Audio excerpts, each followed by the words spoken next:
Alright, welcome back to the bench. I've got a 447 HPC2 on the bench this morning. Sent in from a gentleman down in Pennsylvania. He actually sent me two radios. I'm just taking a close look at this thing before we fire it up. I've already seen enough to drive you crazy. So, first thing we spotted, and I don't know if you're going to be able to see it. I'm going to try to get you in there. Okay, right here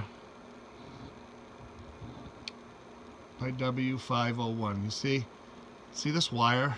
Okay, they removed, looks like R519 and just put a jumper in it. This wire is a jumper, but they left the wire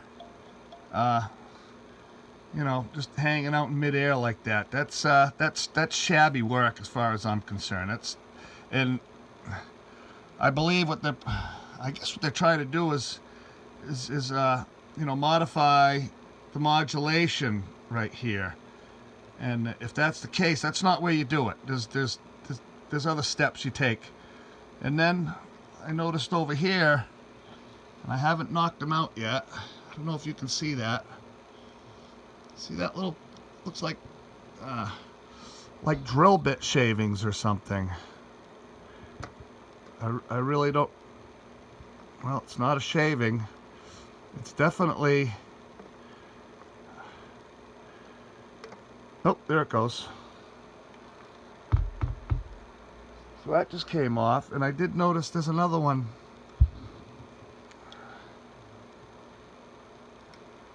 Yeah, the other one was hooked on this transistor, and I just popped it off. It's right there now. So how that crap ended up in the radio, I got no idea. So there's the two pieces of metal. How those weren't grounding something out, I have no idea, because they were right up against everything. Very, very surprising. Shabby work. Okay? And not that it's a big deal, but on the conversion, there's your conversion right there. Personally, I would just snip them out, toss them in the garbage, get them the hell out of there. And then in the VCO section, they definitely did something in here. They've been inside these cans. You can see the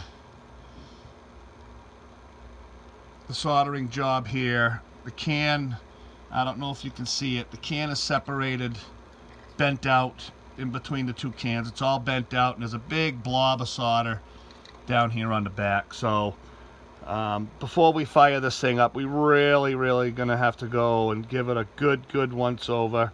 Those are just some of the preliminary things that I have found so far. Oh, and so we know they've been inside this can because on the back we've got I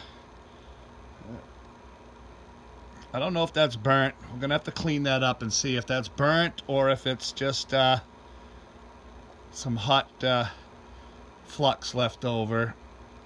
Real scabby job there on the soldering. There is no solder on this ground here. So I don't know what they were in there doing. Somebody was in there monkeying around, so we'll try to get that apart and get a look at that. This is just some of the shady work that you get from some of these places. I'm sorry to say, but you really need to be careful where you buy your equipment from, and what they do and how they do it. Obviously, you don't know. I understand that.